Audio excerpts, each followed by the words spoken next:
di kelas B. Monggo silakan untuk presentasi dari kelompok 3 ya. Iya, Pak. Oke, monggo. Baik, mungkin izin share screen ya, Pak. Ya, monggo. Apakah sudah terlihat? Ya. Baik, terima kasih Pak Hakun. Sebelumnya, Assalamualaikum warahmatullahi wabarakatuh. Perkenalkan, kami dari kelompok 3 yang beranggotakan saya sendiri, Hazira Larasati, Diva Latifa, dan Merlin, yang akan mempresentasikan mengenai tugas studi kasus industri ya tentang visi, misi, dan tujuan. Jadi di sini kami mengambil visi, misi, dan tujuan dari PT Unilever Indonesia yang memiliki visi untuk meraih rasa cinta dan penghargaan dari Indonesia dengan menyentuh kehidupan setiap orang Indonesia setiap harinya. Dan visi seperti kami bekerja untuk menciptakan masa depan yang lebih baik setiap hari, kami membantu konsumen merasa nyaman, berpenampilan baik, dan lebih menikmati hidup melalui brand dan layanan yang baik bagi mereka dan orang lain. Yang ketiga, misinya itu kami menginspirasi masyarakat untuk melakukan langkah kecil setiap harinya yang bila digabungkan bisa mewujudkan perubahan besar bagi dunia. Yang keempat, kami senantiasa mengembangkan cara baru dalam berbisnis yang memungkinkan kami tumbuh 2 kali lipat sambil mengurangi dampak terhadap lingkungan dan meningkatkan dampak sosial. Serta dengan tujuan kami menerapkan standar perilaku yang ditetapkan perusahaan pada saat kami berhubungan dengan setiap mitra yang bekerja sama dengan kami, masyarakat yang terlibat dalam berbisnis dan kegiatan kami, maupun lingkungan sekitar kami. Dengan poin-poin seperti yang pertama, selalu bekerja dengan integritas, dampak positif, komitmen yang terus-menerus, menetapkan aspirasi, dan bekerja sama dengan orang lain. Selanjutnya ada studi kasus yang akan dijelaskan oleh Diva Latifa. Nah, selanjutnya di sini ada studi kasus. Untuk studi kasusnya itu PT Unilever Indonesia melakukan kontrak kerjasama bersama public figure ternama di Indonesia untuk menjadi ambassador salah satu produk Unilever. Namun di pertengahan berjalannya kontrak, Unilever tidak bekerja secara profesional seperti pembuatan proyek iklan yang tidak profesional dan pembayaran kepada public figure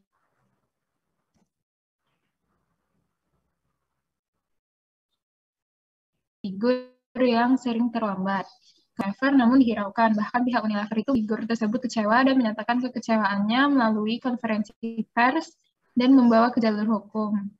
Permasalahan ini membuat banyak konsumen kecewa dan menyebabkan penjualan produk dari Unilever menurun.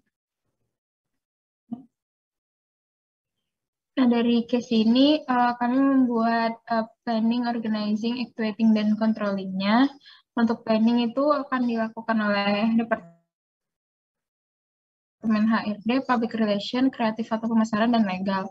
Nah, untuk planning-nya adalah mengevaluasi penyebab terlambatnya pembayaran kepada public figure, mengevaluasi penyebab terjadinya pemutusan kontrak, lalu mengembalikan simpati atau ketertarikan konsumen terhadap produk, mendiskusikan bersama pihak public figure atas permasalahan yang ada, dan mencari public figure lain untuk mengembalikan rasa percaya konsumen serta menarik lebih banyak konsumen. Mungkin akan dilanjutkan oleh Merlin. Selanjutnya ada organizing. Departemen yang digunakan adalah HRD, Public Relation, Kreatif Pemasaran, dan Legal. Yang pertama itu untuk mengevaluasi dan menginspeksi kesalahan setiap departemennya. Yang kedua, mengkomunikasikan dengan badan hukum yang memberi tuntutan. Yang ketiga, membuat promosi produk agar konsumen tertarik dengan produk kembali. Kemudian memperbaiki hubungan dengan public figure tersebut dan merebranding produk dengan inovasi baru atau cara branding baru seperti iklan yang berbeda dengan sebelumnya, dan meng-hire public figure lain untuk rebranding produk dan perusahaan. Next. Kemudian ada actuating. Departemennya yaitu HRD, Public Relation, Kreatif dan Pemasaran. Yang pertama, memberikan punishment kepada pihak atau departemen yang melalaikan pekerjaannya, kemudian memotivasi dan mengingatkan kembali mengenai visi misi yang ingin dicapai, serta menjalin komunikasi lebih lanjut kepada public figure, mengkoordinasikan semua departemen mengenai permasalahan, dan memperbaiki cara berkomunikasi yang baik terhadap konsumen maupun pihak ketiga seperti supplier, public figure, dan lain sebagainya. Selanjutnya ada controlling. Departemennya adalah HDR, HRD, PR, dan legal, yaitu untuk mengawasi kinerja departemen PR yang berkontak langsung dengan mitra, brand ambassador maupun konsumen agar tidak terjadi masalah seperti ini kembali di masa depan. Terus untuk departemen kemudian memfollow up dengan brand-brand ambassador terkait dan mengawasi penjelasan yang dilakukan oleh perusahaan serta mengontrol jalannya proses hukum yang terjadi. Next. Terima kasih. Apakah ada pertanyaan? Ya, Mbak. Maaf. Nah, balik ke judul, Mbak.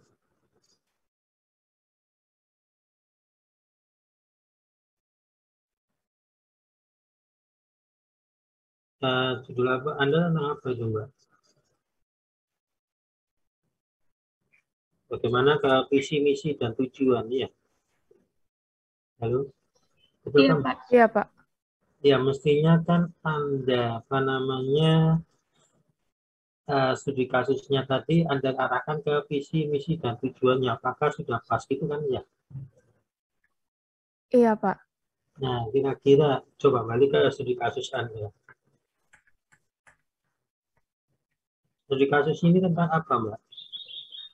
Jadi Pak, untuk studi kasusnya itu, ini kan dia melakukan kontrak kerja ya Pak bersama public figure. Nah, namun Unilever ini tidak profesional dan tiba-tiba kan udah mengajukan komplain namun dihiraukan. Nah, terus memutuskan kontrak. Ini kan relate dengan tujuannya. Coba kembali ke tujuan, Nazira. Iya. Nah, tujuannya itu kan menerapkan standar perilaku yang ditetapkan perusahaan pada saat berhubungan dengan mitra gitu, Pak. Nah, itu kan mestinya pembahasannya ke sana, Mbak, bukan ke arah POAC. Ya. Halo. Iya. Nah, alasan Anda bawa ke POAC kenapa, Mbak? Di sini kami membawa ke POAC karena dari studi kasus yang menyimpang tujuannya itu penyelesaiannya kita buat menjadi POAC gitu, Pak. Oke, itu mestinya kan ada benang merahnya ya, Anda tarik ya. Jadi dengan studi kasus itu arahnya menyimpang kemana ya, terus kemudian bagaimana Anda menyelesaikannya, boleh dengan POAC kan mestinya gitu ya. Nah, benang merahnya dulu Mbak ditarik ya, sebelum Anda ke sana ya. Jadi ada tujuan ini, terus kemudian bagaimana cara menyelesaikannya.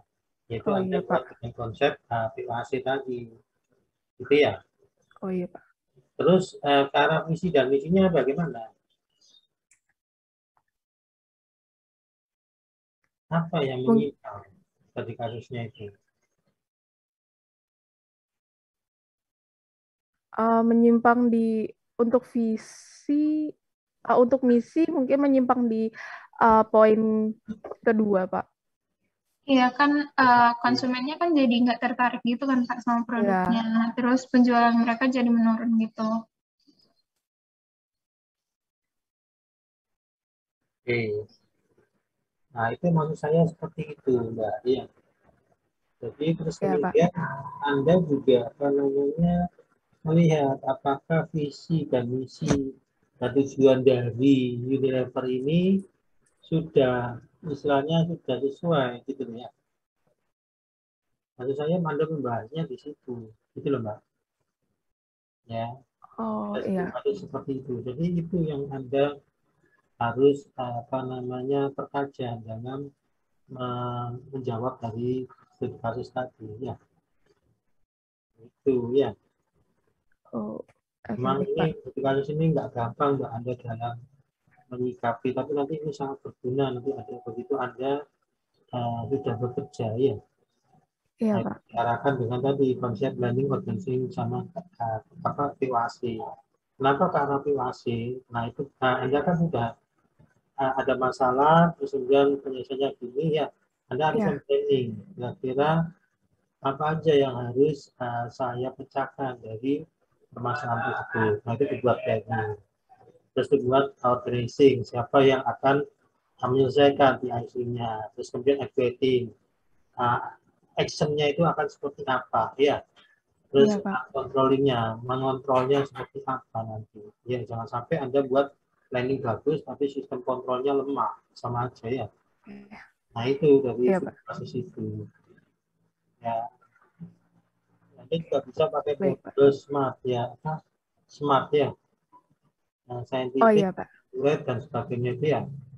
Nah itu Iya, bisa Anda lakukan. Nah itu ya, tapi Anda dengan background teknik kimia ya. iya, Pak. Tuh. Oke, Baik. itu ya, tolong ini ya Mbak ditambahkan ya. Nanti Iya, yang Pak. 1, 2, 3 monggo kalau mau direvisi kira-kira 1 minggu sebelum apa namanya ini sekarang minggu ke-11 ya. Berarti Eh, 11 atau 12 ya? 11 kan ya? 11 mungkin, Pak. Oh, 11 sampai lupa ya. Anda tadi sama kelas ini minta ujian tertulis ya? Ini kan untuk quiz 2 ya, terus kemudian quiz 1 Anda sudah, berarti tinggal IAS ya. Oke. Saya harapkan ini Anda perbaiki, bisa untuk memperbaiki kalau misalnya ada nilai-nilai yang kurang ya. Berarti Baik, saya Pak. harapkan minggu ke-13 sudah ngumpul ya ke saya. Tanggal berapa, Pak? Mohon maaf. Minggu ke-13. Oh, minggu ke-13. Oke, baik, Ya, Pak. di hari Kamis ya. Jadi Iya. seperti itu ya Mbak ya, cara membahasnya ya. Oh, iya, Pak. Jadi, Mohon maaf. jadi Anda lihat kasusnya, terus kemudian Ya. misi-misi dan tujuan mana yang kira-kira apa namanya Menyimpang. iya menyimpang dari situ. Nah itu Baik, Pak. Anda lakukan. Terus kira-kira dari visi dan misi Unilevernya sudah bagus atau belum? Kemarin kan sudah saya kasih contoh ya. Betul ya di kelas ini ya. Visi yang bagus itu visi kayak Reebok, terus kemudian visi Adidas, terus kemudian saya bandingkan dengan Telkom itu loh. Sudah Iya. kan? Nah, Sudah. kira-kira dari situ bagaimana? Dari visinya Unilever ini, apa sudah bagus tidak? Anda bayangkan produk Unilever itu apa saja, terus kemudian kira-kira sudah sesuai tidak itu visinya? Sudah sih, Pak. Kenapa sudah sesuai Mbak Larasati? Ini yang KP di saya ya Mbak ya, Anda ya. Iya, Pak. Oke. Mungkin kalau dari saya, dari misinya sih, Pak. Jadi dia kan nih, yang poin 2 ini kan menikmati hidup melalui brand dan layanan yang baik. Terus sama yang poin keempat, senantiasa mengembangkan cara baru dalam berbisnis. Jadi itu Visinya Mbak, visi. Saya tanya visinya Mbak. Itu kan misi, visinya. Terus Mbak Larasati tolong dihilangkan kata mungkin ya. iya, Pak, mohon maaf. Anda tidak percaya diri ya. Untuk visinya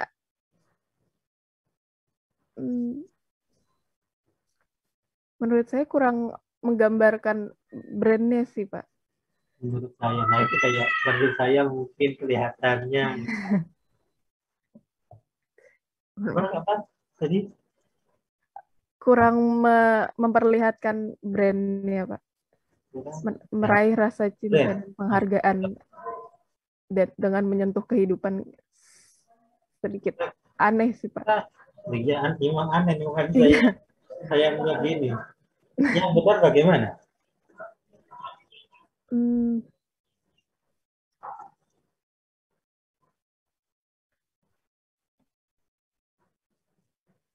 Jadi Anda membuat visi ini mempunyai spiritnya, spirit untuk produktivitas dari perusahaan. Jadi hati-hati kalau dalam menyusun visi ini ya. Apalagi nanti kalau Anda sudah di level direksi ya. Karena dengan visi yang kurang pas, itu nanti image dari perusahaan, image dari konsumen terhadap brand Anda itu akan berpengaruh. Ya, jadi mereka sudah ada kayak saya contohin yang Coca-Cola ya. Jadi Coca-Cola itu kan ada sodanya ya. Jadi kalau begitu orang minum langsung plus gitu ya. Nah, itu langsung dia buat apa kan gitu ya. Kan pas itu apa visinya ya. Menjiwai dari produknya. Dan harapannya dengan meminum Coca-Cola itu orang menjadi fresh setelah seharian beraktivitas. Kan gitu ya, karena ada sodanya itu. Ya. Nah, kalau Unilever bagaimana?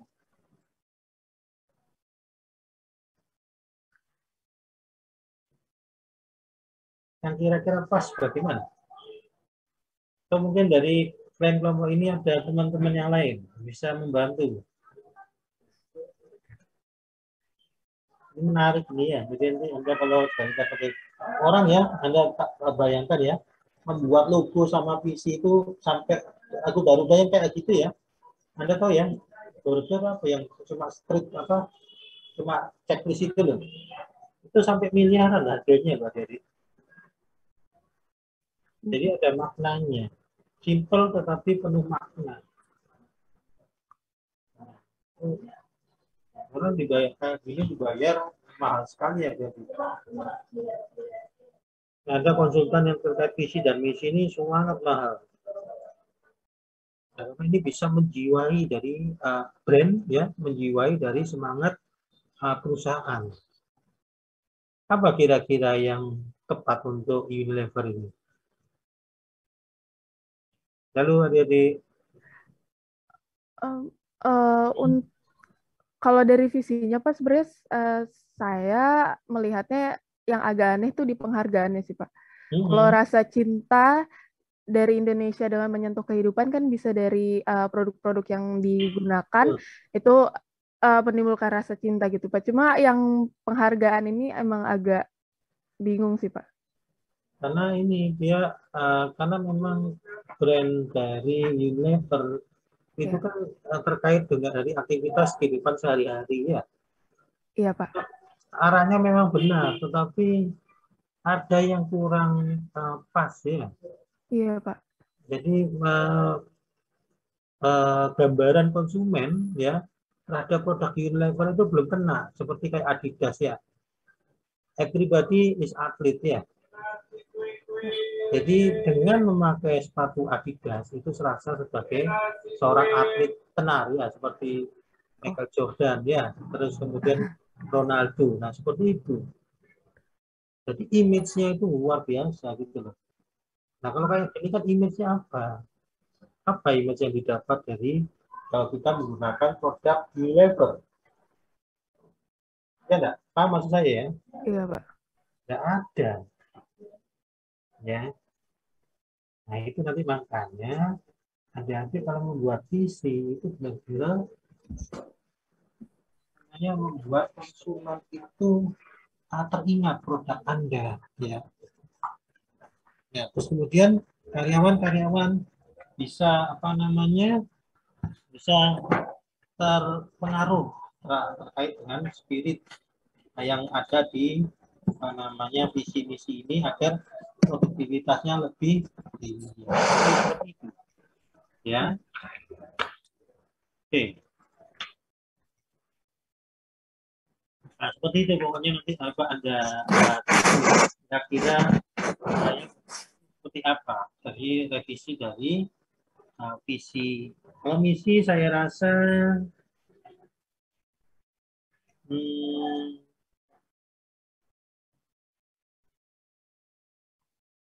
oke lah, tapi sebenarnya masih ada satu yang kurang ya. Yaitu tadi image dari konsumen ini tidak ada ya. Administrasi masyarakat untuk melakukan langkah kecil setiap harinya.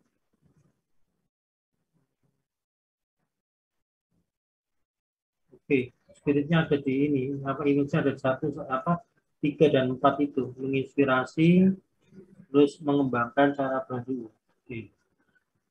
Jadi inovasi ya. Iya, Pak. Oke. Oke. Ada satu pertanyaan dari teman-teman yang lain? Jadi pada kelompok ini adakah? Belum? Tidak adakah? Jadi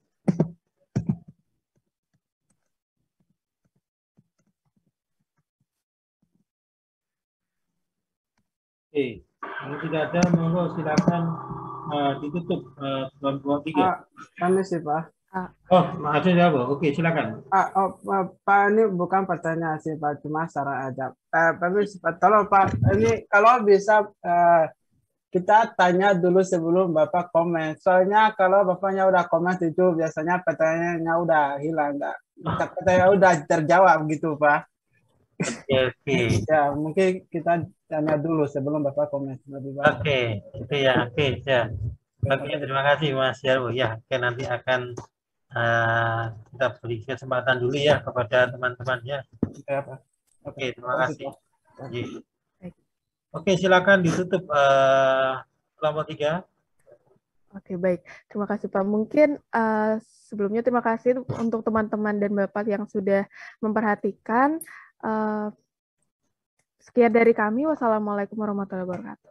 Waalaikumsalam warahmatullahi wabarakatuh. Matur nuwun kelompok 3. Nilainya 80 ya. Monggo silakan Anda revisi, nanti akan saya lihat lagi ya. Nanti sebelum minggu ke-13, nanti kalau misalnya ada perbaikan yang signifikan, maka akan ada tambahan nilai ya. Oke. Baik, Pak. Terima kasih, Pak. Iya, oke, monggo kelompok yang lain, kelompok 3, kelompok 4 ya. Baik, kalau itu saya izin saya skip ya, Pak. Oke, monggo silakan.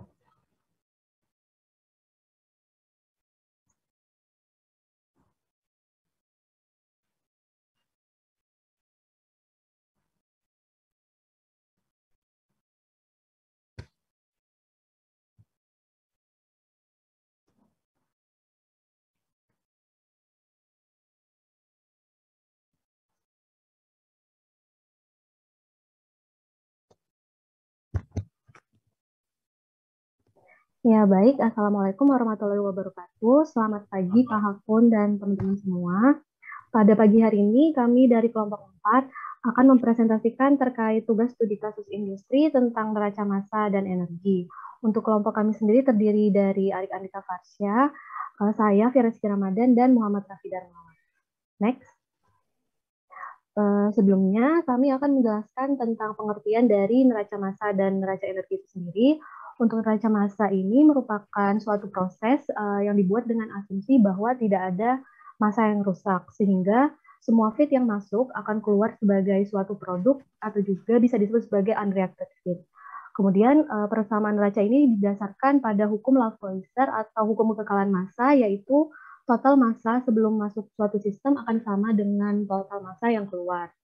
Kemudian apabila terdapat reaksi kimia, maka akan ada komponen yang tergenerasi akibat adanya sejumlah komponen yang dikonsumsi, sehingga akumulasi totalnya menjadi input dikurang dengan output, ditambah dengan komponen yang tergenerasi dikurang dengan yang dikonsumsi. Next.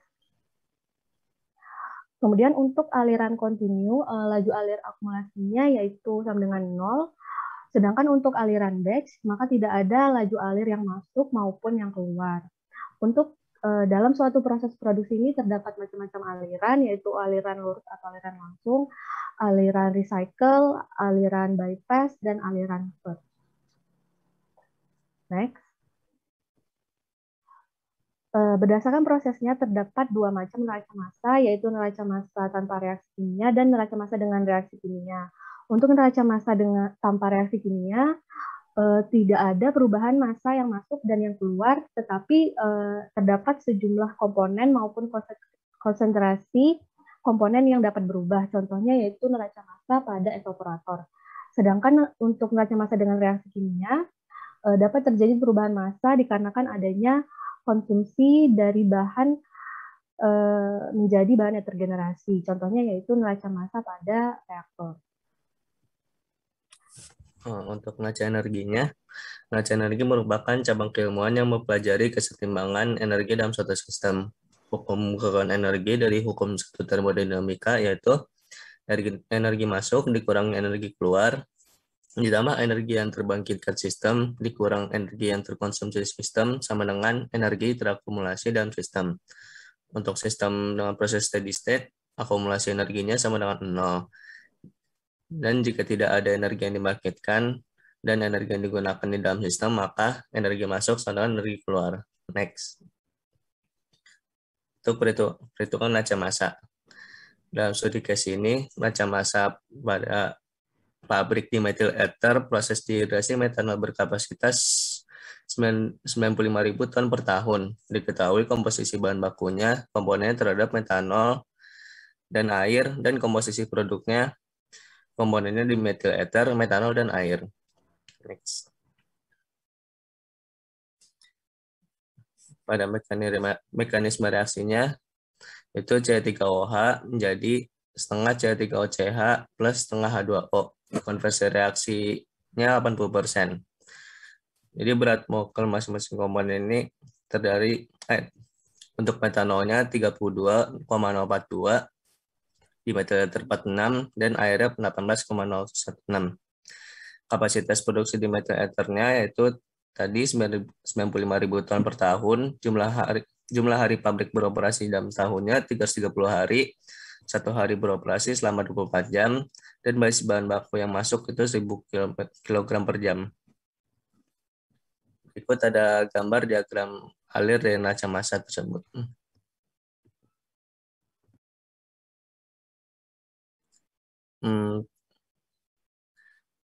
Pada yang pertama, dari diagram itu dari reaktor, total air masuk sebesar 1.000 dan aliran keluar sebesar 1.000, dan mass balance itu aliran masuk dikurang aliran keluar 1.000 kurang 1.000 sama dengan 0. Yes.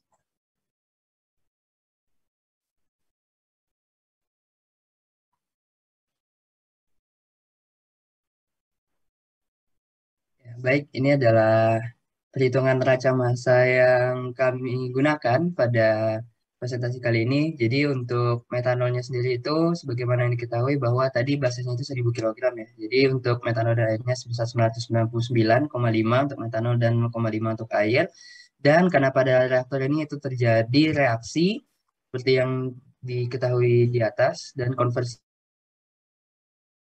metanol tersebut itu dirubah menjadi dimethyl ether dan juga air dengan masing-masing 574 untuk air, dan massa metanol yang tersisa itu sebesar 199,9 kg per jam. Dan untuk selanjutnya itu adalah kolom distilasi 1. Jadi untuk kolom distilasi 1 sendiri itu feed masuknya itu dari stream 3, yang mana stream 3 itu yang keluar reaktor.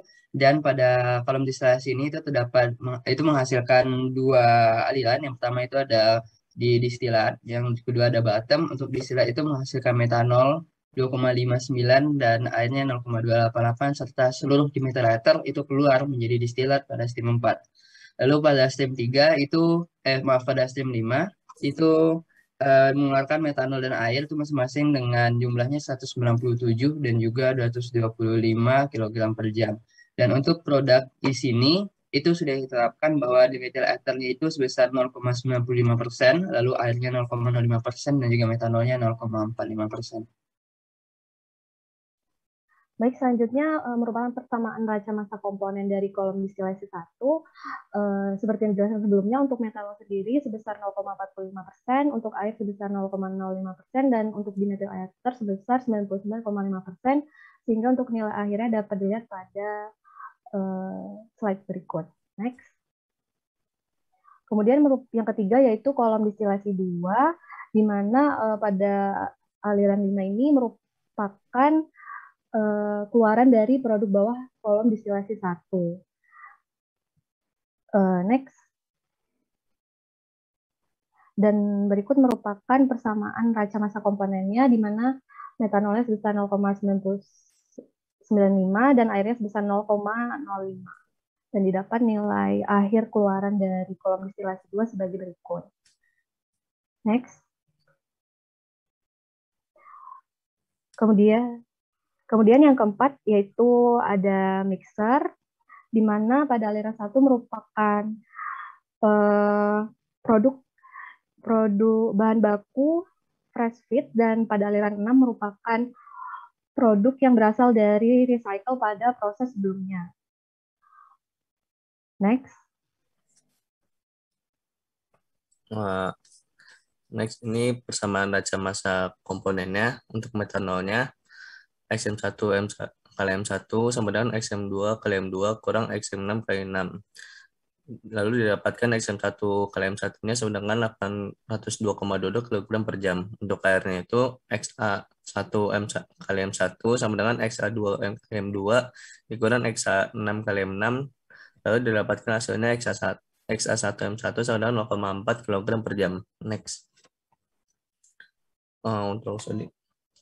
Lalu setelah ditetapkan kapasitas DME 95.000 ton per tahun, hari operasi 330 hari, dan 24 jam sehari, dapat dilakukan perhitungan produksi pabrik tiap jam dengan cara 95.000 dikali 1.000 dikali 1/330 dikali 1/24 sama dengan 11.000,95 kg per jam. Dengan basis 1.000 kg per jam didapatkan hasil DME-nya dari basis tersebut 574,7125. Maka perhitungan berdasarkan basis dilakukan dikalikan faktor pengali sebesar 20.796,86 untuk memperoleh kapasitas 11.994,95 kg per jam. Dan raca massa yang diperoleh menjadi untuk DE-nya total aliran masuknya pada STIM 1 dan STIM 6 itu 16.000 dan 4.000, dan aliran keluarnya itu 20.766, mass balance-nya 0. Dan pada reaktornya aliran masuk pada STIM 2-nya totalnya 20.766, dan aliran keluar pada STIM 3-nya itu 20.766,86, dan mass balance-nya dengan 0. Lalu pada kolom distillasi 1 dapatkan aliran masuknya dari metanol, air, dan evaporator sebesar total 20.766,86, dan aliran keluar pada STIM 4 dan STIM 5 sebesar 20.766,86. Mass balance-nya sama 0. Lalu pada kolom distillasi 2, komponen aliran masuk pada STIM 5 itu metanol dan air totalnya sebesar 8.771,91, dan aliran keluarnya itu dari metanol dan air sebesar totalnya 8.771,91. Mass balance-nya 0. Next. Baik, selanjutnya adalah neraca massa total. Jadi neraca massa yang sudah disampaikan oleh teman-teman sebelumnya itu dirangkum jadi satu. Di sini dapat dilihat bahwa neraca massa total di sini di meter air itu mulai terbentuk pada STIM 3 yang keluar dari reaktor dan dikeluarkan pada STIM 4, yaitu pada saat proses di kolom distillasi 1. Dan untuk metanol serta air itu diproses lebih lanjut mulai dari STIM 1 aliran feed masuknya, jadi feed 6 di recycle, dan feed 7 untuk keluar dari kolom distillasi 2. Dan untuk menghitung apakah benar perhitungan yang dilakukan itu sudah tepat atau belum, di sini juga dilakukan neraca massa overall, di mana ini hanya memperhatikan bagaimana aliran masuk STIM 1 dan juga aliran yang keluar dari STIM 4 dan 7. Dan untuk masing-masingnya itu sudah menghasilkan nilai yang sama sejumlah 16.687, sehingga untuk perhitungan yang dilakukan sebelumnya itu sudah tepat. Dan selanjutnya adalah perhitungan neraca energi. Jadi untuk yang pertama, untuk perhitungan neraca energi sendiri, itu perlu beberapa data yang diperlukan. Yang pertama adalah data berat molekul dari masing-masing komponennya, metanol, air, dan juga diameter atas seperti yang tertera. Lalu selanjutnya adalah kapasitas panas dalam wujud gas. Di sini untuk mengetahui nilai CP dari masing-masing komponen, ini sudah diketahui juga nilai A, B, C, D, E-nya, dan rumus yang digunakan untuk mendapatkan nilai CP tersebut. Selanjutnya, yang ketiga ada data kapasitas panas dalam wujud cair dengan rumus CP sebagai berikut untuk komponen metanol, air, dan dimethyl ether. Next. Next. Selanjutnya ada yang keempat, ada data konstanta penguapan dengan HV sama dengan A dikali 1 min T per TC dengan hasil sebagai berikut. Dan yang kelima ada data tekanan uap murni dan didapat hasil tertera pada tabel berikut. Next. Dan juga ada yang terakhir ada data kapasitas panas pembentukan standar pada suhu 298 K untuk komponen metanol, air, dan dimetil ether. Lalu selanjutnya merupakan diagram neraca panas dari pabrik dimetil ether sebagai berikut. Next. Kemudian berikut untuk perhitungan neraca panas pada pabrik dimetil ether ini. Yang pertama untuk mixer dengan kondisi operasi suhu yang masuk sebesar 303,15 K, untuk recycle-nya sebesar 337,72 K, dan referensinya yaitu 298,15 K, dan hasil untuk panas masuk mixer dan panas recycle sebagai berikut. Next. Lalu dengan rumus Q keluar sama dengan Q masuk, Q2 sama dengan Q1 plus Q11 didapatkan hasil 622.522,24 kJ per jam. Untuk panas keluar mixernya dapatkan hasil tersebut. Lalu untuk neraca panas di mixernya untuk Q masuknya itu totalnya 622.521,42 dan keluarnya 625.521,40 dan energi balansinya sama dengan 0.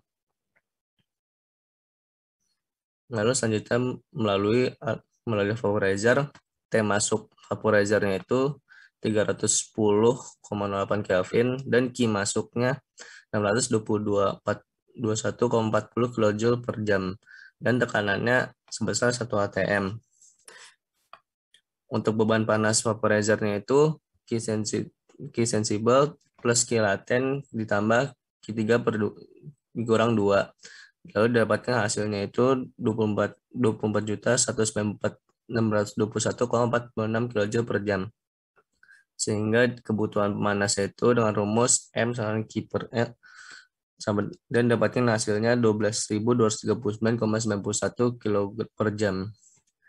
Lalu neraca panas di vaporizernya itu dengan Q masuknya itu 24.817.143,6 dan keluarnya 24.817.143,6 karena energi balansinya itu sama dengan 0. Next. Lalu selanjutnya melalui kompresor dengan kondisi operasinya T3 sama dengan 37,2 Kelvin, P3-nya 1 atm, dan P4-nya 15 atm. Untuk stage satunya itu, Q masuknya itu dari panas masuk kompresor dan panas kompresi 1, totalnya 649.197,1. Lalu Q keluarnya itu dari panas keluar kompresornya, yaitu 649.197,1 dengan energi balansinya sama dengan 0. Untuk energi keluarnya itu Q masuknya itu dari panas masuk kompresor dan totalnya 649.197,1 dan keluarnya itu dari panas keluar kompresor dan panas yang diserap pendingin, totalnya sama dengan Q masuk. Lalu energi balansinya sama dengan 0. Untuk stage 2-nya itu Q masuknya itu dari panas masuk kompresor dan panas kompresi 2 dengan total 7.662.948,2. Lalu Q keluarnya itu dari panas kompresi 1 dan dengan total 7.662.948,2 dan energi balansinya itu sama dengan 0. Next.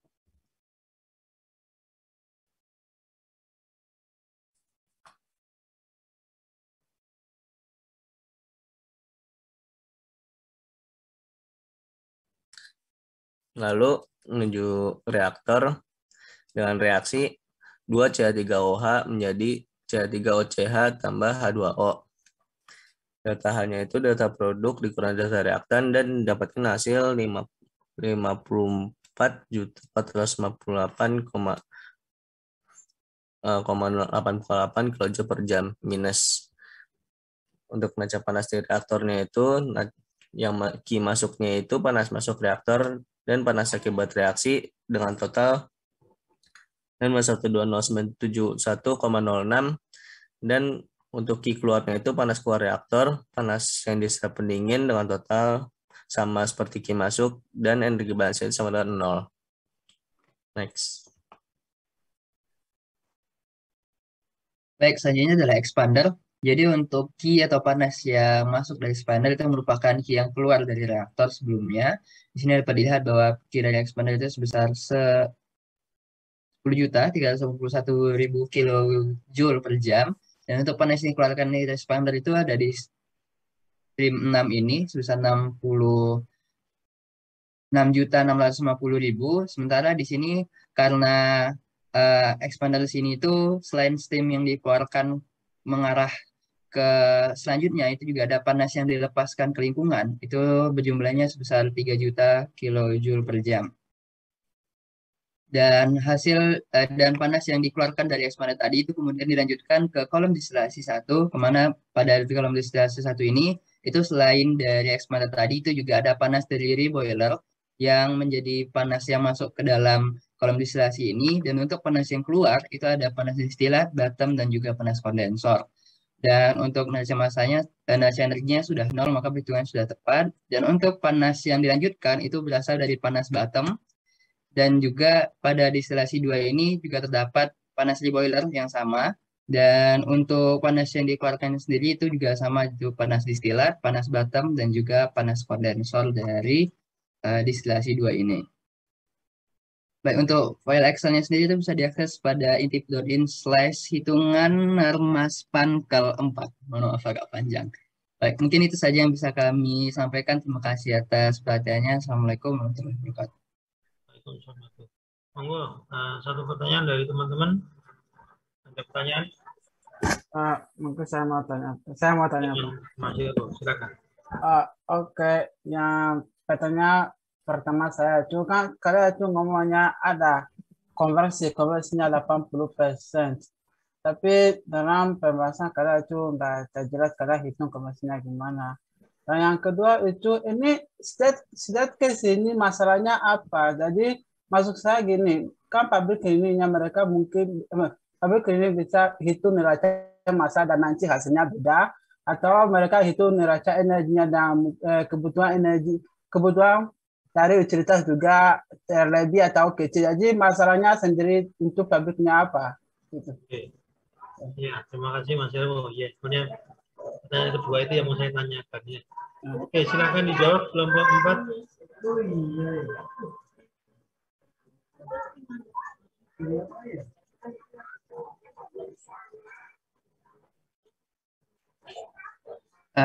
Baik, jadi kalau untuk metanol tadi ada konversi sebesar 80% ini ya. Nah, itu tuh digunakan pada saat perhitungan di reaktor. Itu tuh di mana pada saat perhitungan di reaktor ini itu terdapat metanol yang bereaksi. Jadi di sini metanol yang bereaksi, dan untuk cara perhitungannya itu sebesar 0,8 kali jumlah metanol yang terdapat di feed masuknya, yaitu sebesar 999,5 kilogram per jam. Nah, maka itu yang kemudian jadi feed yang keluar di stream ketiga itu sebesar 199,9. Jadi untuk perhitungannya itu ada di saat di reaktornya, Mas. Jadi di sini.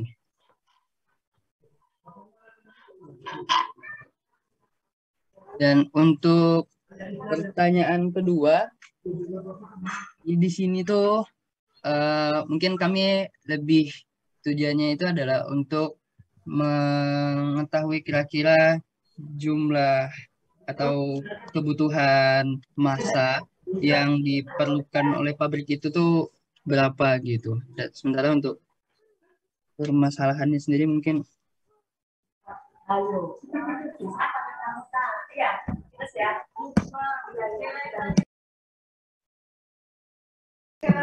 ya, halo Mas. Udah jawab Mas Andika? Ya Pak, sudah Pak. Permasalahannya apa tadi, Mas?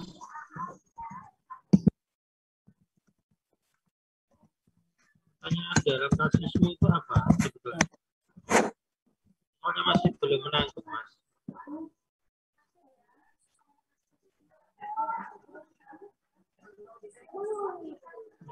Sebelum itu Mas Yarwo sudah jelas pertanyaan atau ada yang ditanya Mas Yarwo? Ya, kalau tentang yang konversinya udah jelas, tapi yang kedua yang masalahnya sampai sekarang saya belum tahu masalahnya apa. Oke, ya itu yang mau saya tanyakan juga.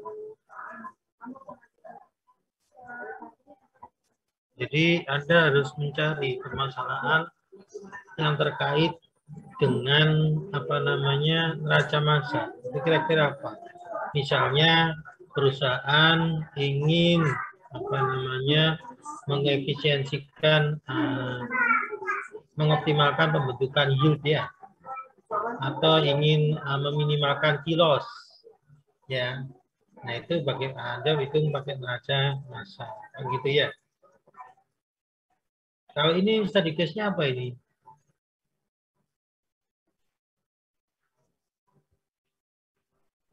Apa kira-kira? Untuk study case. Paham ya maksud study case ya? Jadi yang Anda akan pecahkan apa? Misalnya Anda meminimalkan kilos, ya. Nah, bagaimana caranya itu ada itu dengan apa namanya neraca energi caranya itu. Ini lebih fokusnya itu bagaimana caranya menghasilkan ini Pak, metanolnya dengan kapasitas yang paling optimal, 95.000 ton. Paling optimal? Ya, 95.000 ton. Apa paling optimal? Memang ini kan caranya biasa saja Mas, neracanya ya, tidak ada yang istimewa. Anda optimalkan di mananya Mas? Ya bukan di rumah.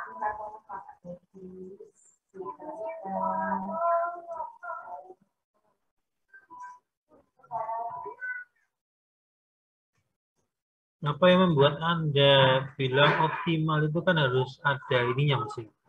Ada treatment khusus ya. Gimana? Kalau ini kan perhitungan biasa Mas ya. Betulkah? Atau ada yang istimewa?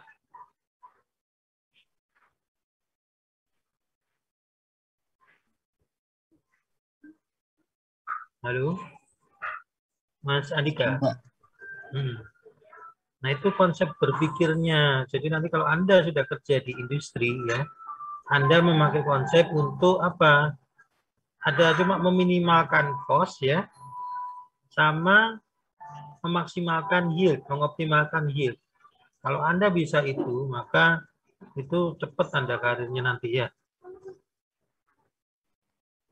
Nah, kalau Anda bilang mengoptimalkan kapasitas 95.000 ton, berarti kan selama ini belum optimal ya.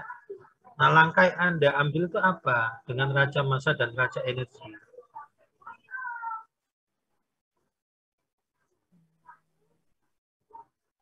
Di mana, Mas Andika?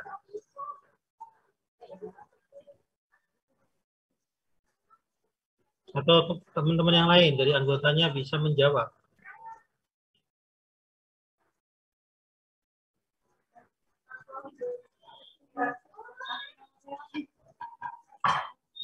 Tante Maulana.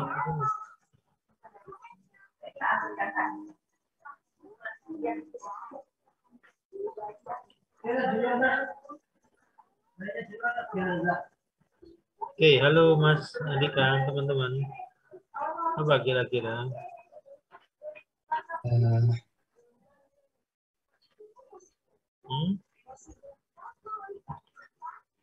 Permisi Pak. Dari. Halo. Halo Mas Yawo, kenapa Mas? Saya mau izin coba jawab sedikit Pak. Suaranya nggak jelas Mas. Oh, mau coba jawab Pak? Oke. Dari bagian neraca massa sama neraca energi di sini memang benar-benar di sini kita nggak bisa optimal produk di sini, nggak bisa di sini. Jadi masalah yang bisa terjadi di sini adalah di bagian neraca massa, misal ada pabrik yang mau hasilkan produk kayak gini, tapi mereka itu salah hitung neraca massa nantinya apa namanya produknya di ekspektasinya akan berbeda dari yang mereka hitung awalnya. Itu akan terjadi produk nantinya akan efek ekonomi sama yang lain-lainnya. Kalau di bagian neraca energi, nah sama juga mereka salah hitung energinya nantinya kebutuhan panas dari utilitas juga bisa jadi lebih kecil atau lebih banyak. Itu juga nantinya akan efek bagian ekonomi juga. Kira-kira kayak gitu, Pak. Ya mungkin bisa salah satu di situ, Mas. Tapi ya memang ujung-ujungnya Anda harus melakukan analisa ekonomi ya. Benar, Pak. Anda harus lihat kira-kira dengan pemilihan alat ya, alat supaya optimal. Itu kan mesti alat yang bagus untuk mengefisienkan energi sama menghasilkan yield yang optimal. Itu kan mesti lebih mahal ya. Nah itu tapi cost-nya masuk tidak ya. Nah itu juga. Terus kemudian Anda lihat apa namanya di variabel prosesnya itu nanti ya kebutuhan energinya, konsumsi energinya, bagaimana supaya kondisi operasinya itu bisa Anda tekan ya. Misalnya kalau bisa temperatur sedang, kenapa Anda harus pakai temperatur tinggi ya. Nah terus kemudian pemilihan apa namanya reaksi yang di dalam Simpro itu ya, yang Anda menghitung IP itu loh ya, energi potensial. Sudah belajar Simpro kan ya? Nah itu Anda hitung itu ya. Terus kemudian yang ketiga ada apa namanya Exchange network ya. Jadi kan kalau Anda mensinergikan antara aliran panas dan aliran dingin ya, supaya kebutuhannya energinya benar-benar maksimal ya. Supaya kilosnya nanti bisa bagaimana Anda tekan itu.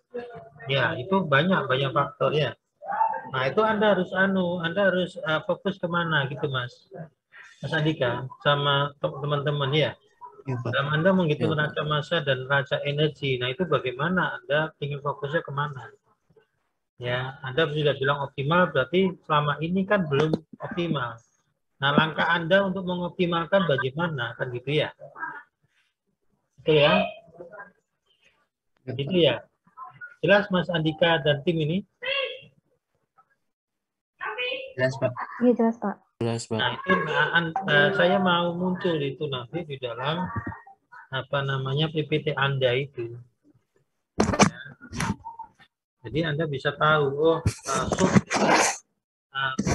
yang optimal itu di mana. Iya.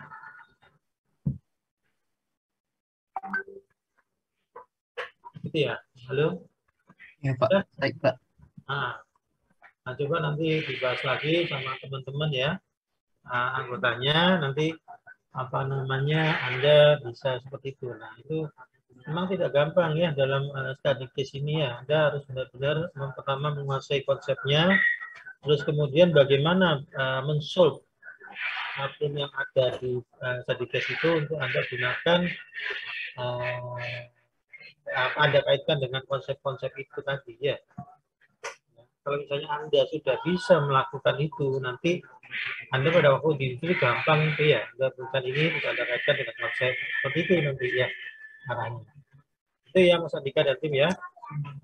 Oke, terima kasih Mas Andika dan tim. Monggo ditutup, nilainya 80 ya. Monggo silakan Mas.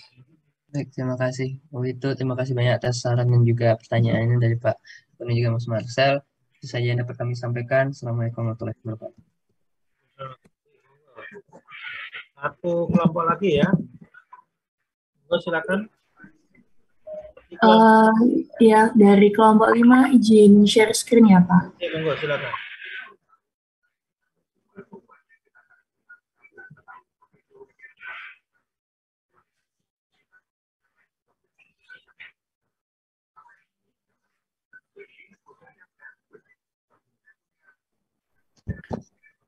Baik, Assalamualaikum warahmatullahi wabarakatuh. Selamat Waalaikumsalam. pagi Pak Hakun dan teman-teman semua. Kami dari kelompok 5 yang terdiri dari Rena Suhadi, Anissa Silviana, dan Dewi Setianingsih akan mempresentasikan mengenai topik pemilihan lokasi dan juga tata letak.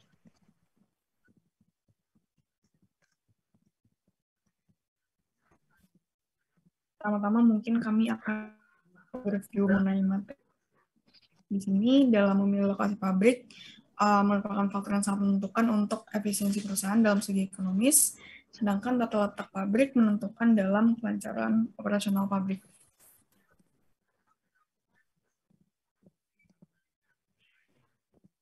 Dalam memilih lokasi perlu memperhatikan beberapa aspek, di antaranya itu yang pertama mengenai ketersediaan bahan bakunya, yang kedua apakah market oriented, yang ketiga apakah labor oriented, kemudian energi intensif, kawasan industri, dan juga utilitas, dan lain-lainnya.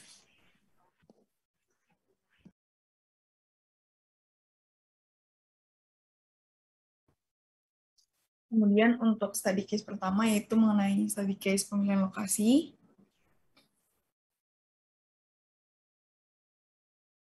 Di sini study case-nya itu pemilihan lokasi untuk industri gula di Kecamatan Cibiuk. Karakteristik potensi Kecamatan Cibiuk yang merupakan di Kabupaten Garut. Sektor pertanian, khususnya subsektor perkebunan, memiliki angka yang dominan pada tumbuhan kelapa. Pada jenis tanaman perkebunan terbagi dua, yaitu tanaman semusim dan tanaman tahunan.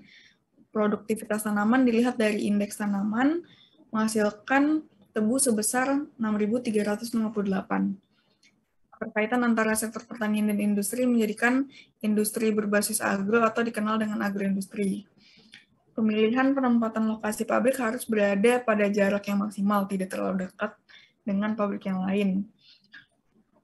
Kemudian penempatan lokasi pabrik di Kabupaten Garut tidak merata. Hal tersebut terjadi karena tidak adanya petugas atau tidak berjalannya pengawasan yang diberikan oleh pemerintah daerah Garut yang menertibkan aturan penentuan lokasi pabrik. Padahal jarak yang diizinkan oleh pemerintah atau Pemda setempat yang tercantum dalam peraturan Bupati. Kemudian dengan demikian diperlukan pemilihan lokasi pabrik industri gula di Kecamatan Cibiuk ini dengan memperhatikan parameter-parameter. Next.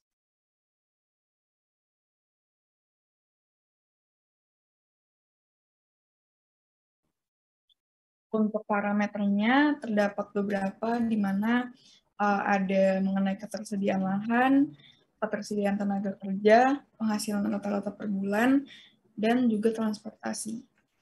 Kemudian untuk di Awat, Gandayai dan Cikukuk memiliki karakteristiknya tersendiri, seperti pada layar, di mana untuk ketersediaan lahan, Awat 25 kali 25 meter persegi, Gandayai 15 kali 25 persegi, Cikukuk 5. Untuk ketersediaan tenaga kerja di sini paling besar pada Awat. Untuk penghasilan rata-rata per bulan paling besar di Awat juga. Dan untuk transportasi ini untuk Awat ada transportasi antar kota dan angkutan pedesaan. Gandayai ada angkutan kota dan angkutan pedesaan, dan Cikukuk ada angkutan kota dan angkutan pedesaan.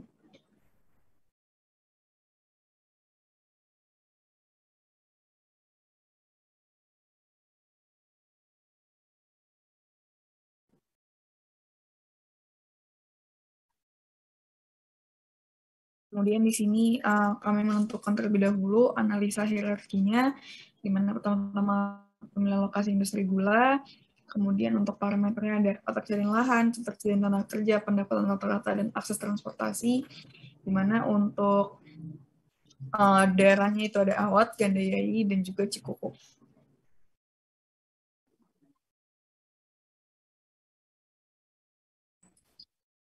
Selanjutnya dari metode yang kami gunakan dalam pemilihan seleksi, pemilihan lokasi menggunakan metode AAP melalui expert choice. Di sini dengan 4 parameter yang ada dengan data yang ada tadi, didapatkan bahwa untuk parameter yang mengalami dengan persentase yang paling tinggi, yaitu ketersediaan lahan sebesar 30,2%, karena di sini ketersediaan lahan artinya memiliki peranan yang paling penting dalam pemilihan lokasi pabrik. Karena dari parameter tersebut, di sini kami bisa menentukan bagaimana dari layout pabrik tersebut dan seberapa besar pabrik akan berkembang.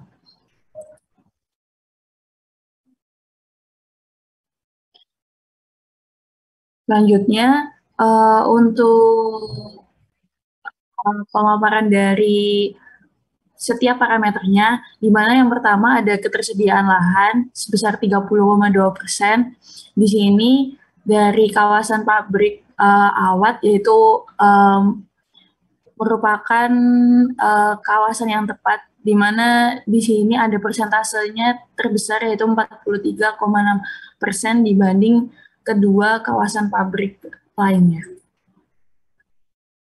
Untuk ketersediaan tenaga kerja sebesar 25%, tetap dengan kawasan pabrik Awat sebesar 45% yang memiliki persentase tertinggi dibanding kedua kawasan lainnya.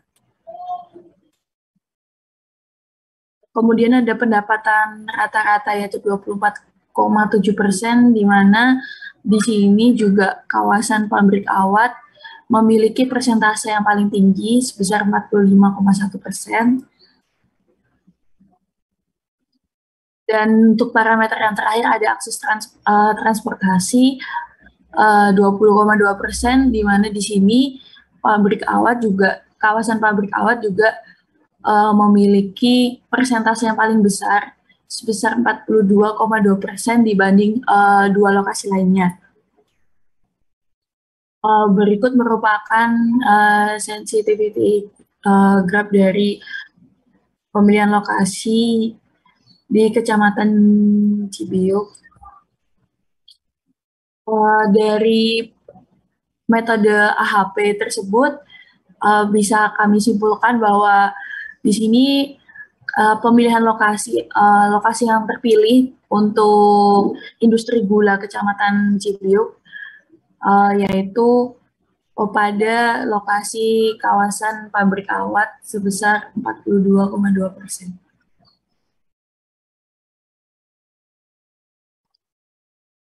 Selanjutnya akan dijelaskan oleh Elena.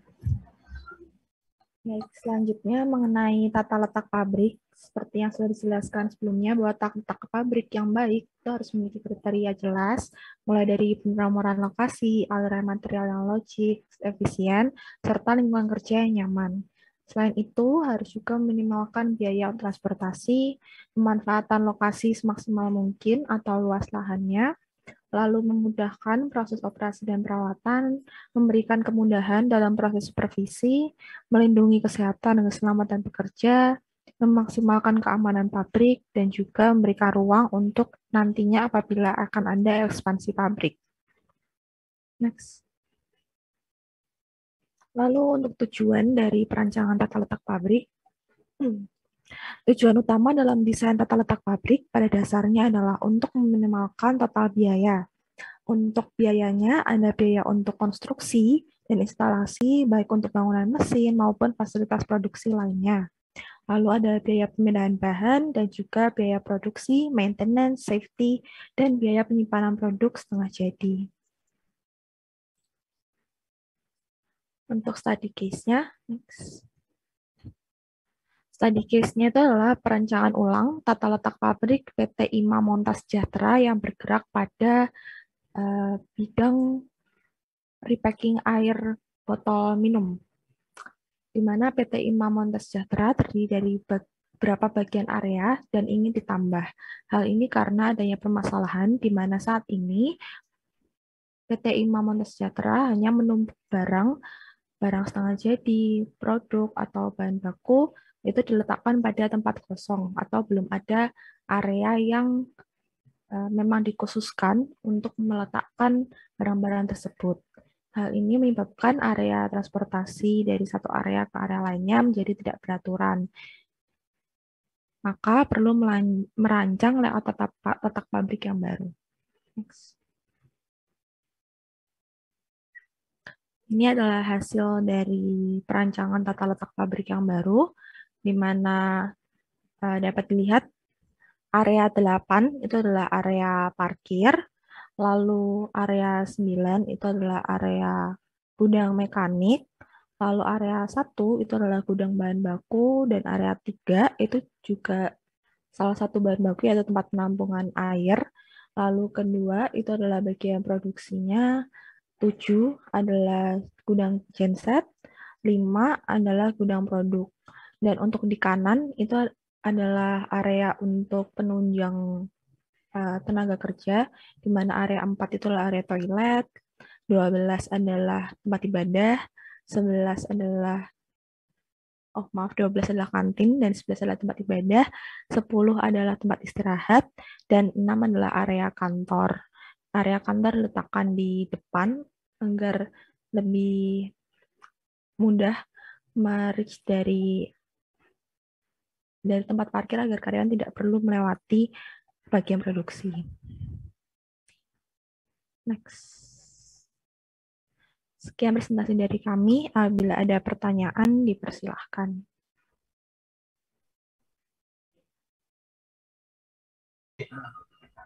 Saya tadi siapa ini? Mas Ahmad David sama Mbak. Monggo.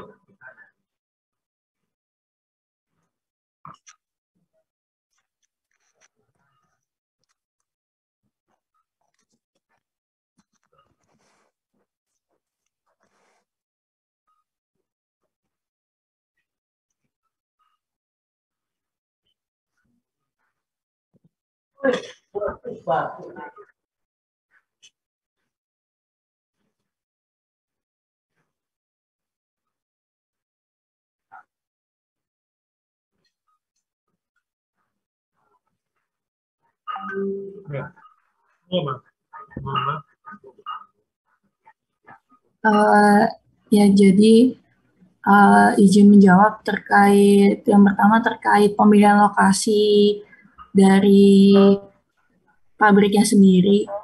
Jadi untuk study case-nya ini sebenarnya dari kami ini mengambil dari salah satu jurnal, dan di mana di jurnal tersebut hanya mengatakan terkait parameter dari parameter data yang ada terkait empat parameter tersebut. Nah, untuk lokasi, untuk mengenai peraturan yang ada itu kurang dijelaskan di dalamnya begitu, Mas.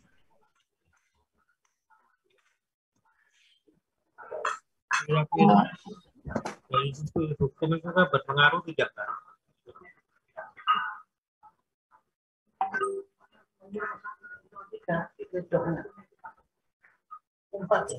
Bagaimana, Pak? Kalau dari sisi hukum kira-kira berpengaruh tidak? Karena kan jurnal itu kan dibuat di negara asal jurnal tersebut ini ya. Nah, kira-kira di Indonesia itu kira-kira pemilihan industri gula ini berpengaruh tidak? Kalau dari study case-nya yang di sini, menurut kami untuk karena ini ya Pak, kecamatan Cibiuk ini tuh masih tergolong kecamatan yang kecil, jadi menurut kami belum terlalu berpengaruh. Namun di sini karena study case-nya lebih ke ada berkaitan dengan kurangnya pengawasan dari Pemda Garutnya. Jadi dari kami, menurut kami untuk hukumnya ini belum terlalu berpengaruh karena lokasinya juga yang cukup kecil gitu. Oke. Bagaimana sama Pak Bin?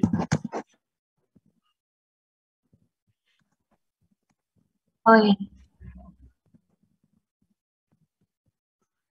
Ingin jawab untuk pertanyaan yang kedua mengenai tata letak pabrik.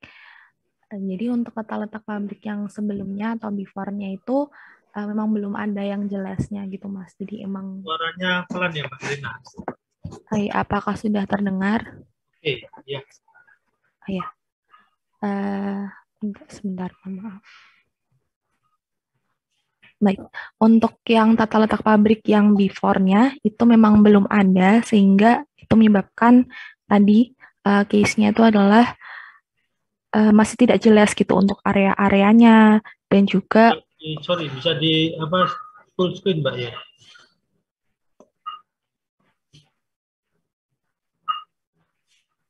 Oke, ya.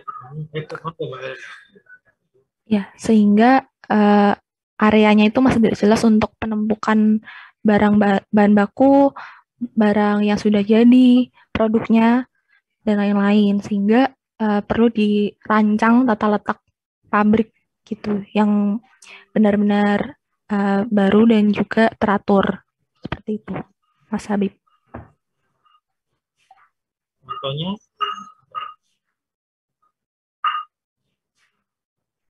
Contohnya yang apa yang layoutnya yang bagus apa Mbak?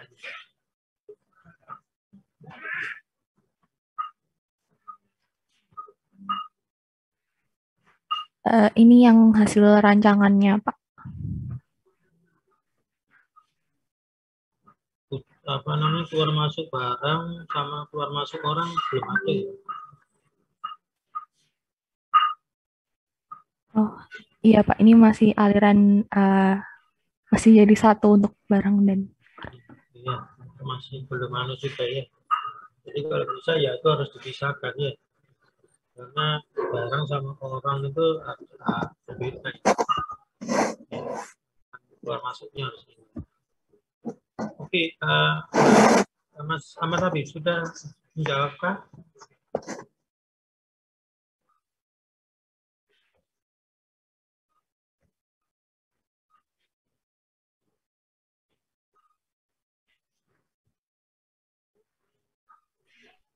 Oh ya, izin jawab Mas. Iya benar. Jadi sebenarnya bukan jadiin satu, tapi lebih ke ditaruh di mana saja gitu, Mas. Iya. Ya, makasih Mas.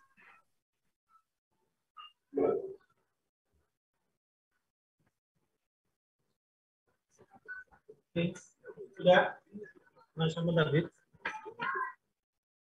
Oke, terus Mbak Ama nih, Mbak Ama nih.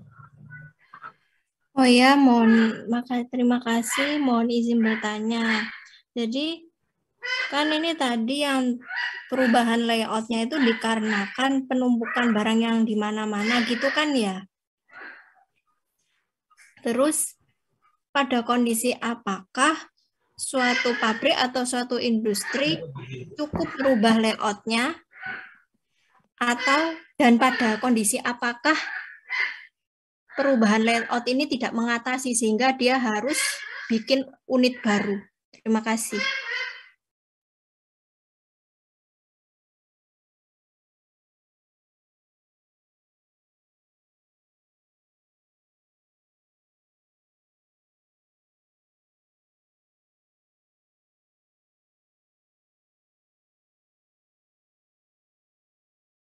Oh ya, saya izin menjawab.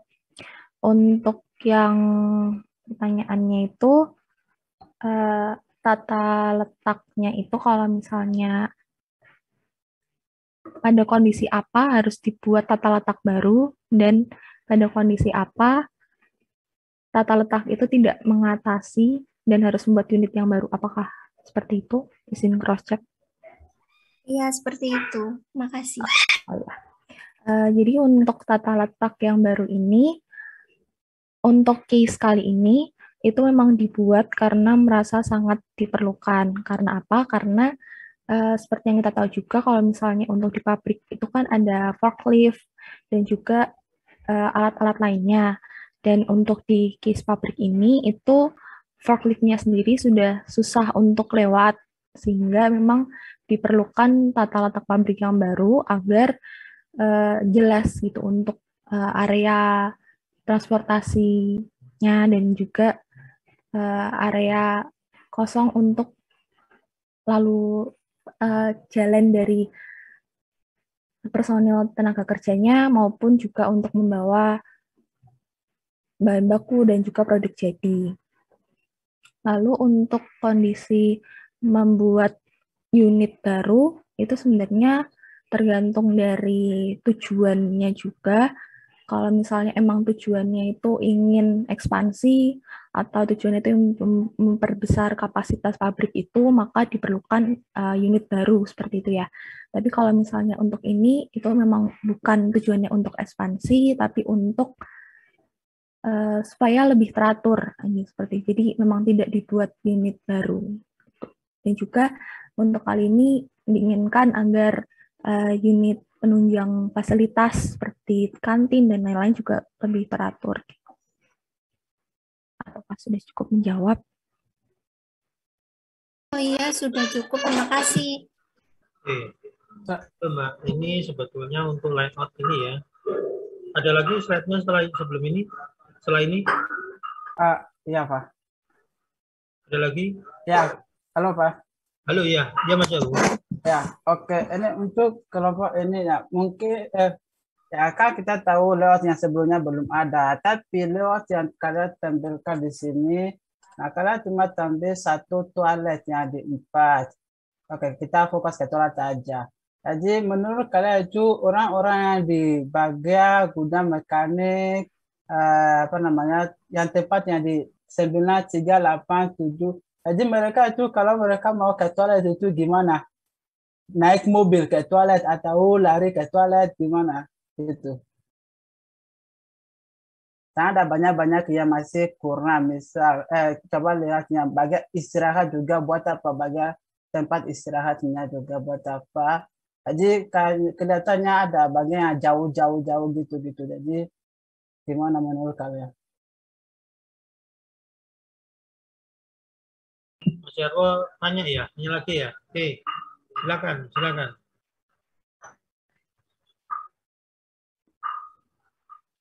Halo, Mbak.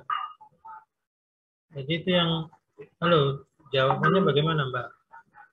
Mbak Elena sama Mbak, siapa namanya? Mbak tadi. Monggo, Mbak Elena. Ini Mas Jarwo dari kelompok ini atau bukan? Halo? Halo, Pak. Bukan dari kelompok ini ya? Oke. Monggo dijawab Mbak Elena sama Mbak Dewi sama Mbak Anissa. Ya, baik, izin menjawab. Jadi untuk para pekerja yang ingin masuk ke tempat istirahat, kemudian toilet segala macam. Ini suaranya memang pelan atau di tempat saya saja ya? Ya, sebentar. Halo, tes. Ya, oke. Izin menjawab. Jadi untuk para pekerja yang memang ingin masuk ke dalam toilet, kemudian kantor, tempat istirahat, itu memang tempatnya agak jauh. Jadi mungkin memang untuk tata letak ini kami desain memang agak jauh karena memang tujuannya untuk dijauhkan dari bagian-bagian produksi, di mana sebenarnya untuk di pabrik ini mungkin tidak semua pekerja dalam satu waktu yang sama akan memasuki unit produksi, maka dari itu bagi para pekerja yang tidak sedang ada keperluan bisa langsung masuk ke unit-unit yang di sebelah kanan, di mana unit-unitnya itu bisa berdekatan seperti itu. Namun untuk kendaraannya apakah naik mobil atau seperti apa, sejauh ini kami menentukannya itu masih jalan kaki seperti itu. Walaupun memang agak jauh, namun memang itu tujuannya agak dijauhkan dari unit produksi. Yang slide saya itu sudah dibaca ya, Mbak ya. Jadi salah satu faktor yang menentukan dalam layout dari pabrik ini apa, Mbak?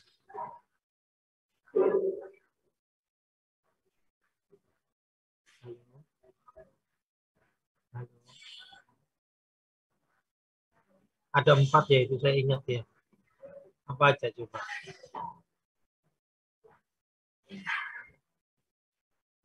Sudah dibacakah Mbak Anissa, Mbak siapa namanya, Mbak Elena sama Mbak Dian? Sudah dibacakah? Halo? Ada 4. Apa aja coba?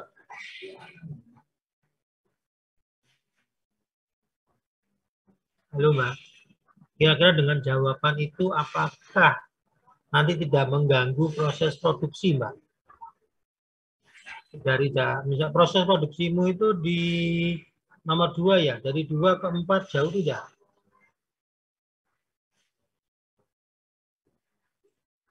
Iya, Pak.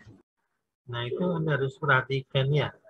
Ya namanya orang mau ke kamar mandi dan sebagainya, tiba-tiba kalau jauh ya, terus di satu sisi harus di proses produksi yang nggak bisa ditinggal, itu bagaimana? Ya, jadi harus diperhatikan juga itu ya. Ya, baik Pak. Terus kemudian tempat ibadah ya, itu jauh juga ya. Terus kemudian tempat istirahat di nomor 10. Waduh. Ya. Nah, ini Anda harus perhatikan ya. Memang tidak gampang ya untuk membuat layout ini ya. Karena Anda harus memperhatikan aliran dari produksi ya, itu harus berjalan lancar ya. Misalnya treatment bahan baku, terus kemudian step selanjutnya apa, misalnya masuk ke dalam reaktor, terus kemudian dalam unit separator itu langsung inline ya, tidak misalnya 1, 2, 3, terus kemudian dari 3 langsung balik lagi ke 1, nah itu bulat nanti ya. Terus kebutuhan pipanya itu harus Anda minimalkan dan safety-nya bagaimana itu harus jelas semua ya. Itu dari sisi produksi ya. Terus kemudian dari sisi human-nya ya. Nah, itu juga harus diperhatikan. Kalau misalnya dari tempat istirahat ke lokasi ke plant itu sangat jauh. Nah, itu juga orang capek ya, bolak-balik ya. Misalnya harus inspeksi setiap 3 jam sekali ya misalnya. Nah, terus inspeksi bolak-balik itu dengan jauh, itu human error-nya nanti akan semakin tinggi. Ya, itu harus diperhatikan juga ya. Ya, jadi aspek-aspek itu harus Anda perhatikan secara khusus ya. Terus untuk supaya kebutuhan listrik, terus kebutuhan konsumsi energi minimal itu gap compare-nya itu Anda minimalkan juga ya. Karena kalau misalnya terlalu panjang ya, itu kan kebutuhan listriknya akan semakin besar ya. Nah, itu makanya Anda harus kurangi itu. Ya, jadi sehingga cost production-nya nanti akan semakin rendah, gitu ya. Oke, seperti itu ya. Jadi coba diperbaiki lagi ya untuk kelompok 4 ini ya. Oke, tapi secara overall sudah oke ya. Nah, terus itu ya. Oke. Ada pertanyaan dari kelompok ini? Jelas ya? Jelas, Pak. Jelas, Pak. Yang hadir langsung turun jadi 19 ya. Oke. Ya, tidak ada, silakan ditutup dan di close ya. Nilainya 82 ya. Tolong diperbaiki ya. Baik, terima kasih Pak Akun dan teman-teman atas perhatiannya. Atas kurang dan lebihnya kami mohon maaf. Sekian dari kami, terima kasih. Ya, oke, terima kasih. J. Saya masih belum melihat yang istimewa ya. Mudah-mudahan dari kelompok selanjutnya bisa menghasilkan sesuatu yang istimewa ditinjau dari sisi memecahkan strategisnya ini ya. Saya berharap itu ya. Jadi ada berapa kelompok lagi? 5 kelompok. Saya berharap 5 kelompok ini bisa menjawab itu ya. Oke, jadi saya juga pernah di setiap semester itu saya tidak sedang mengeluarkan nilai 95 ya. Karena memang nilainya luar biasa presentasinya. Oke, kalau tidak ada saya akhiri. Terima kasih atas perhatian adik-adik sekalian. Saya ucapkan Assalamualaikum warahmatullahi wabarakatuh. Selamat pagi ya adik-adik. Oke, saya Selamat pagi, Pak. Terima kasih, Pak. Pak.